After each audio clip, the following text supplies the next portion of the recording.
একজন মুসলিম হয়ে আমি এত চুপ করে থাকতে পারিনি। আমি একদম বাসায় চুপ করে থাকতে পারিনি। কষ্ট হয়েছে দেখে এগুলা? যখন দেখেছো তখন কি মনে হয়েছে? কেন আমার ভাই বোনদের উপর, কেন এত ছোট বাচ্চাদের উপর অত্যাচার করছে? আর আর কি কি খারাপ লেগেছে তোমার? আমাদের মুসলিমদের উপরেই কেন এত অত্যাচার করা হয়? এই যুদ্ধ বন্ধ, আর এটাই চাই আমি। এটাই চাও? আল্লাহর কাছে দোয়া করছো? জি। কি দোয়া করছো তোমার ছোট ছোট ভাই বোনদের জন্য? এই যুদ্ধ যেন বন্ধ হয়। আমার আমার মতো ছোট বাচ্চারা ঘাস লতা পাতা খেয়ে বেঁচে আছে, ওদের কিচ্ছু নেই।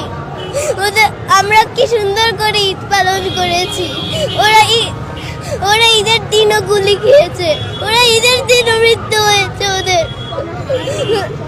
ঠিক আছে বাবা, দোয়া করবো তাদের জন্য। ওদের জন্য তো আমার সব